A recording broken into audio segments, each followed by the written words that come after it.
Namaste. May the light in me create the light in you. Thank you so much for being here again. This is Hirakayam. This is a continuation of the last video I made on how to come to a greater level of peace with sexual abuse. So in that video, I had mentioned that sexual abuse can be at times like an acid that eats away at you unknowingly. So in this video, I wanted to elaborate on that concept.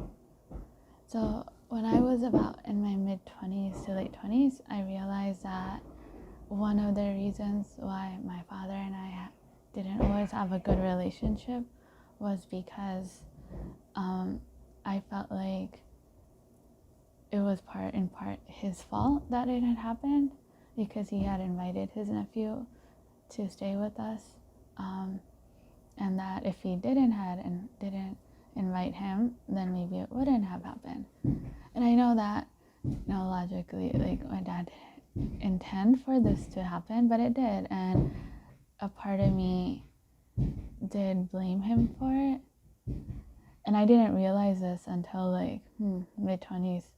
And then one day I confronted my dad about this, and we had never talked about it ever. Like, the abuse happened, my father had my cousin leave, and then my family and I never talked about it. I never talked about it. I didn't want to talk about it. And then one day I brought it up with my father, and I told him like I'm upset with him, I'm angry with him, that I feel like it was in part his fault, and that I thought that he didn't do enough for me. And I realized what I was looking for was just an apology from my father, to just be like, I'm sorry that this happened, and I'm sorry that it happened for as long as it did. Well, and I just wanted compassion from him. That's all I wanted. Like, I know that what happened, and we can't go back and change it. So, and I told my father that, like, I feel like you owe me an apology, and that I feel like you're in part to blame, and that I feel like you didn't do enough for me. And he actually got angry at me. He started yelling at me and started telling me that I'm trying to make him out to be a bad father, that I'm bringing up the past and I can't just let it go, and that he did what he thought was right at the time. He told his nephew to leave the house, and that was enough. But this wasn't a very satisfying answer. Like, I felt like he was abandoning me on this situation. Like, instead of just giving me compassion and saying I'm sorry and just leaving it at that, he took a defensive position. And it actually, like, I felt good that I did bring it out with my father, but at the same time, a part of me was like, well, nothing really came of it, right? So instead of getting compassion and understanding from my father, I was in turn made to feel bad about even bringing it up again. And I almost felt like it was like the whole situation was like my fault. Oh, that I like invited the abuse or somehow put myself in that situation. So the conversation did not go how I thought it would go. And to be honest, my dad and I still haven't come to terms with it, in terms of like us talking it through. Like, he has a different view on this and I have a different view on this, and that's okay, because I realized after talking to my dad that I don't need him to understand me, and I don't need him to be compassionate with me, and that I don't need him to support me. And that was it. It was hard at that time. I'm not a big crier. Like, I mean, I have emotions, but I'm not a big crier, and I actually cried at that time. I was really upset. I felt like my own father abandoned me. And that was okay. I made it past that. And sometimes when we go through sexual abuse, we feel abandoned by our own loved ones. And it's a hard place to be. But it is what it is. We can't use that as an excuse to not come to a place of empowerment or grow past it or come to peace with what has happened. Because when someone doesn't have love inside them, they can't give you love. When someone isn't connected with who they are, they don't have clarity, or they're hurting themselves, they can't help you. And I'm not saying that my father was sexually abused as a kid. No, I don't. Pretty sure he wasn't. But, you know, he's at his level of consciousness and I'm at my level of consciousness. And it's okay. I can't expect him to see things through my level of consciousness. People are where they're at, and that's okay. I'm not saying it's right. I'm not saying it's wrong. I'm just saying that that's just how things are sometimes. And we can't force someone to come to a higher level of consciousnness when they're not ready for it. That's like trying to force a 2-year-old to learn calculus before they even learn their numbers. It's not feasible, it's not logical, it doesn't make sense.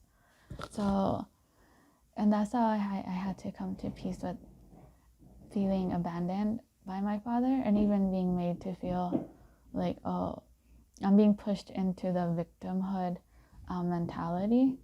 And I dropped it very quickly. I was like, nope, I'm not a victim, and I don't think that I'm to blame in this. And I just dropped it and left it at that. So I know this is a little bit of a segue, but when I was in graduate school, I was walking, it was winter in Michigan, and I was walking to the chemistry building. And on the way, I passed a law school building. And the law school building had rose bushes in front of it. And this was like December, Michigan. So it was cold, it was gloomy, there was a bitter wind chill. Michigan winters can be pretty bad some days. And I noticed on this rose bush a single rose, and it was blooming in all its glory. It was beautiful, it was pink, it had its delicate soft petals, and I was in awe of this rose, this winter rose that was blooming despite all odds. Like, I was just in awe. I was like, oh my goodness, it's so cold, there's barely any sunlight, there's a wind chill, there's frost at night, but this rose was still blooming. And sometime later, I thought to myself, I want to be like that rose. I want to bloom despite all odds, despite everything in my life. You know, it's okay that I don't need, it'd be nice to have support from outside. It'd be nice to have sunlight from outside, but sometimes we don't have it. Sometimes our life is in the winter season, and that's okay, but we can still bloom despite the winter. And then sometime later after that, I came across a Hafiz poem.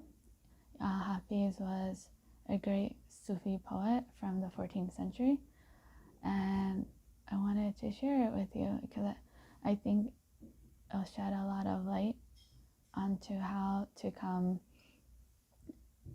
to a greater level of empowerment if you're in a situation where your own loved ones don't support you or don't understand you, or you just feel emotionally or one way or another abandoned by them.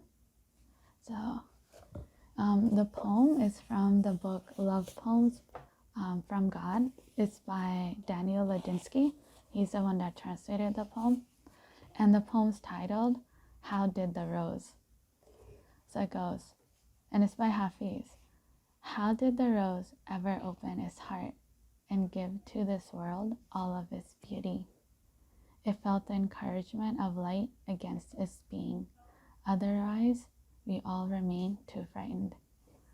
And I read this poem and it really resonated with me because I felt like that's how that winter rose bloomed despite all odds, because it felt the support from within it.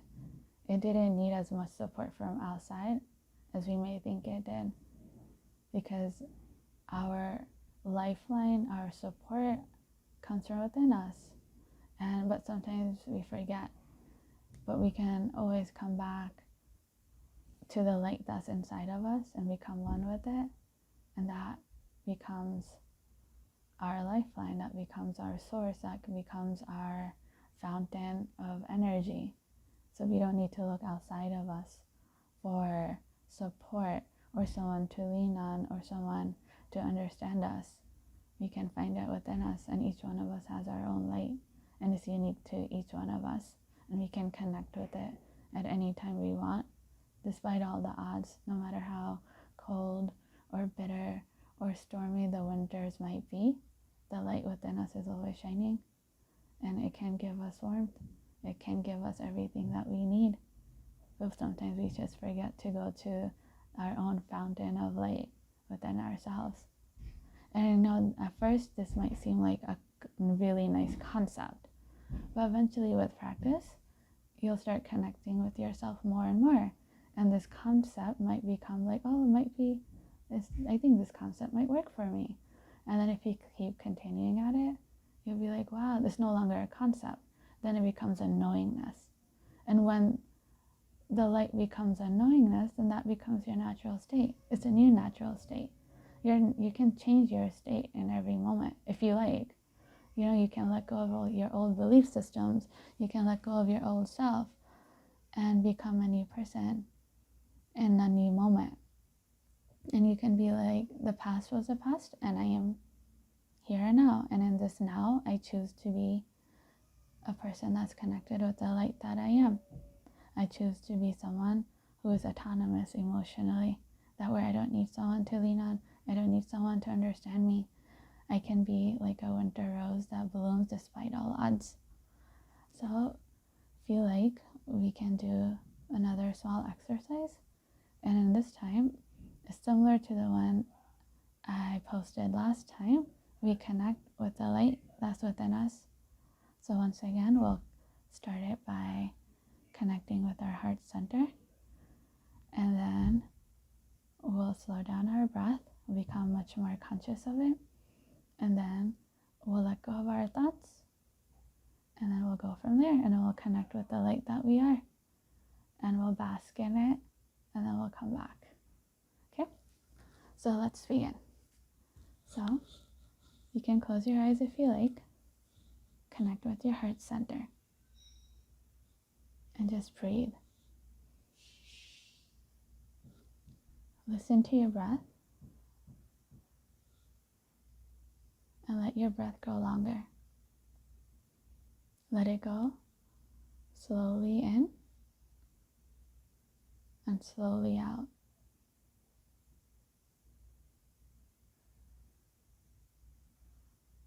And keep listening to your breath.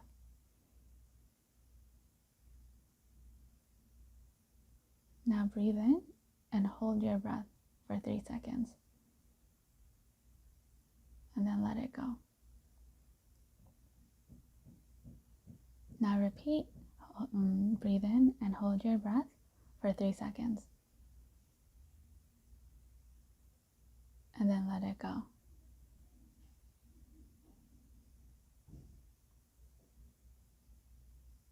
Now bring your attention to your heart.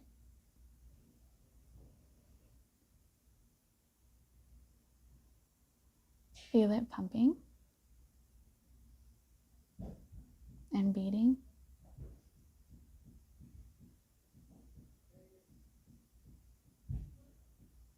Continue to focus on the beating of your heart. Now imagine a light within your heart. Just a small ball of light. Now imagine it's getting bigger.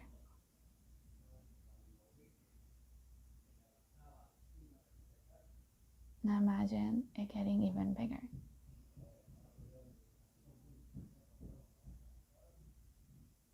Now imagine the light encompassing your heart.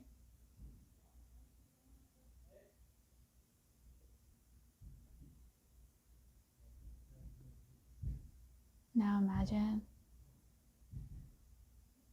that the light is your heart, that your heart is pumping the light throughout your entire body.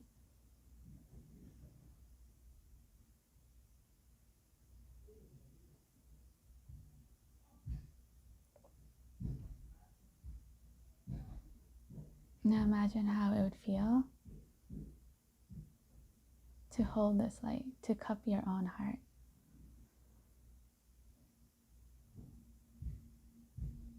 Feel the warmth of this light.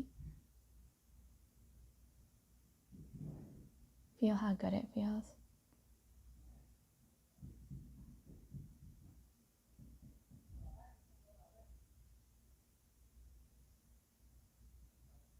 And imagine this feeling just washing over you.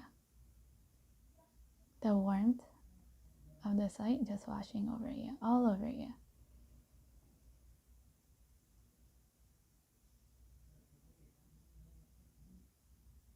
Imagine relaxing into this warmth feeling.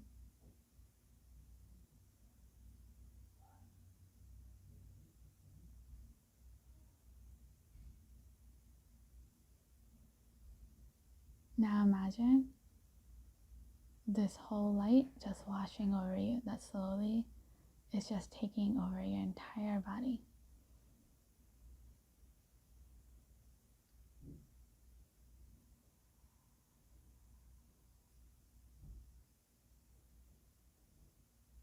And just imagine that as the light spreads, it takes away all the pain. It takes away all the doubt.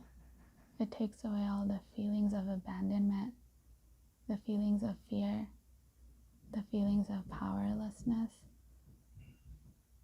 the feelings of hurt and resentment and anger.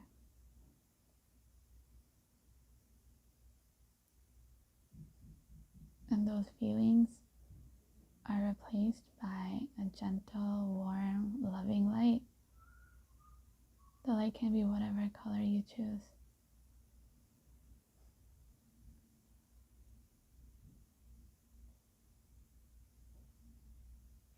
Now that the light has completely washed over you, now you're a being of light. That's not only supported from within and loved from within, but also guided from within in every moment.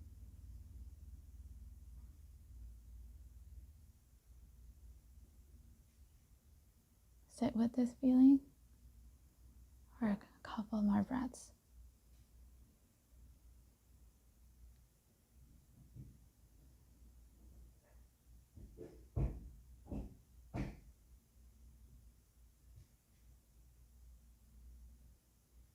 And with one last breath, you can open your eyes. So there you go.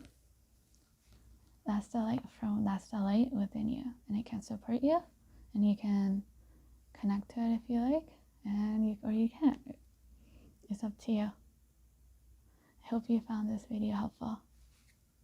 Namaste. May the light in me greet the light in you.